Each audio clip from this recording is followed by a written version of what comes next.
안녕하세요, 박성동입니다. 짱이지 한의학 51번째 시간입니다. 오늘은 속담 하나를 가져와서 그 내용이 사실인지 그걸 한번 분석해 보려고 하는데요. 예전부터 개똥도 약에 쓰려면 없다라는 속담이 있는데, 이거는 아주 하찮은 물건이 막상 찾으려고 하면 눈에 띄지 않거나 이런 경우를 빗대어서 말하는 건데, 일상생활에서 이런 경우는 수없이 많죠. 진짜 뭘 찾으려고 하면 분명히 있었는데 꼭 필요할 때는 없단 말이죠. 이런 것들이 한두 가지가 아닌데, 자, 개똥도 약에 쓰려면 없다라는 이 속담처럼 정말 개똥을 약에 썼을까? 이런 궁금증이 생기죠. 제가 그래서 문헌을 통해서 찾아봤습니다. 정말 개똥을 약에 썼을까 했는데 정말 썼습니다. 정말 개똥도 약에 썼고요. 뿐만 아니라 여러 가지 동물의 배설물을 약으로 씁니다. 그래서 어떤 동물의 배설물들을 어떤 효능을 가지고 썼는지 정리해서 말씀드리겠습니다. 자, 개똥 같은 경우에는요, 약재명은 백구시입니다. 그래서 흰개의 똥을 썼습니다.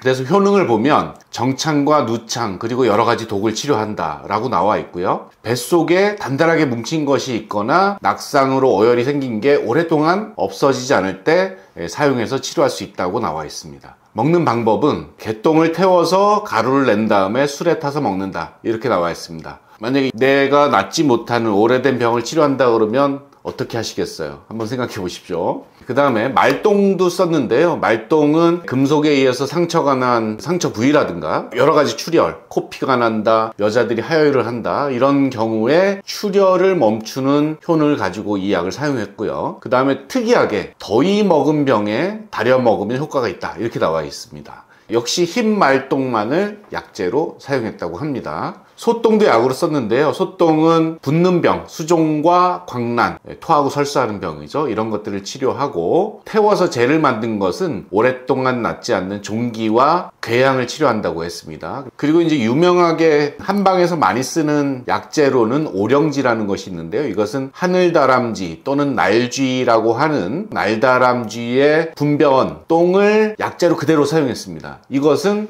역시나 이제 출혈을 멈추는 효과도 있고 통증을 멈추는 효과가 있습니다. 그래서 요것은 특이하게도 그 임산부가 출산을 하고 나서 훗배아리를 하는 경우에 특효약으로 이 오령지를 사용했습니다. 지금도 사용하고 있습니다. 이것은 동물의 똥은 그렇다 치고, 그러면 사람 똥도 사용했을까 궁금한데요. 사용했습니다. 인시라고 하는데요, 사람의 똥을 약재로 사용했는데 유행성 열병과 어혈로 낫지 않는 병, 이런 것들을 치료한다고 했고요. 또 미쳐 날뛰는 병, 먹는 방법은 잘 마른 것을 끓는 물에 풀어서 거품 내서 먹는다, 또는 태운 다음에 물에 적셔서 즙을 짜서 먹는다, 이렇게 나와 있습니다.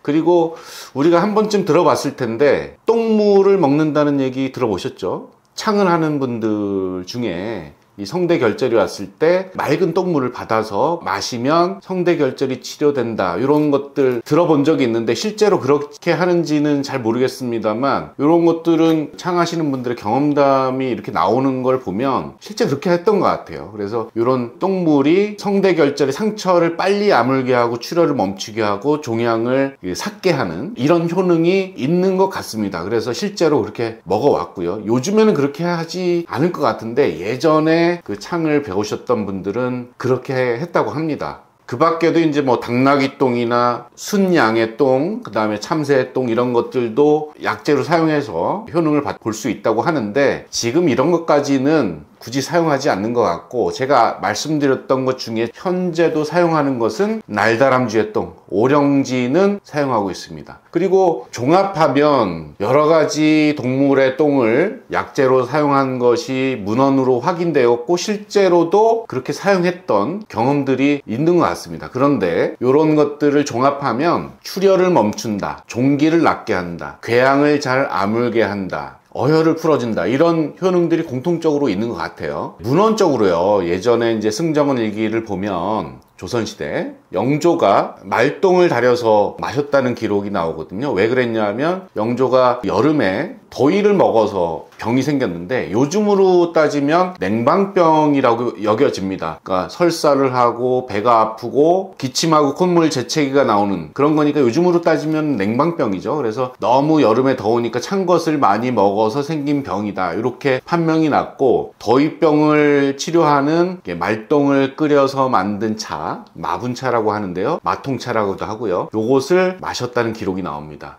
자, 왕도 병을 치료하기 위해서는 그게 뭐 똥이 됐든 더러워하지 않고 치료를 위해서 먹었다는 거예요. 아까 말씀드렸다시피 창을 하는 국악인들은 성대결절에 똥물을 받아서 치료를 위해서 먹었다는 증언이 있고, 불과 뭐 한 10년 20년 전만 해도 새벽 첫 오줌을 받아서 마시는 그런 건강법이 유행했던 적도 있습니다. 그리고 한약재를 볶아서 쓰는 것 중에 향부자라는 약은요, 어린 남자아이의 소변을 받아서 그것을 뿌려가면서 이렇게 볶아서 쓰거든요. 그러면 약성이 더 강화된다고 해요. 이런 방법도 있고, 지금은 앰플로 유통이 되지만 예전에는 그 산모의 태반을 직접 삶아서 말려서 이렇게 동그랗게 진짜로 뻥튀기 같이 생겼거든요. 그것을 약재로 한의원에 들어와서 그것을 탕약을 다리는 데 넣어서 직접 다려서 썼던 기억도 있거든요. 그게 한 20년 정도 전이에요.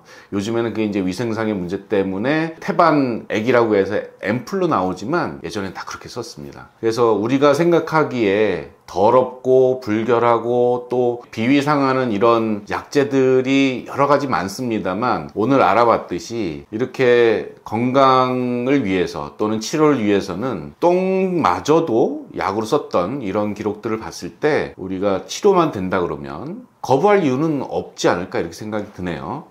그리고 세상에 좋은 약이 많은데 똥까지 약으로 써야 되느냐, 이런 반론을 하실 수도 있는데 모르겠어요. 요즘에 루아커피 같은 경우에는 사양고양이의 배설물을 이렇게 끓여가지고 만드는 커피잖아요. 분명히 이게 음식으로 치료가 안 되는, 천연 음식이나 약재로 치료가 안 되는 부분이 있을 거고, 인간의 또는 동물의 소화기관을 거쳐서 소화되고 발효되어서 나온 물질, 그 배설물이 어쩌면 어떤 화학적인 변화를 거쳐서 여기서 말한 뭐 출혈이나 어혈 이런 것들을 치료하는, 궤양을 치료하는 그런 독특한 물질이 만들어지지 않을까, 이렇게 생각은 됩니다. 그렇게 추정은 하고, 분명히 이유가 있기 때문에 이렇게 약으로 썼을 거고, 뭐 요즘에는 이렇게 쓰진 않습니다만 이런 점들이 있다라는 것을 말씀드리면서, 자, 개똥도 약에 쓰려면 없다. 그 개똥을 약으로 썼을까? 그것은 진실입니다. 결론을 말씀드리면서 오늘 시간 마치도록 하겠습니다. 감사합니다.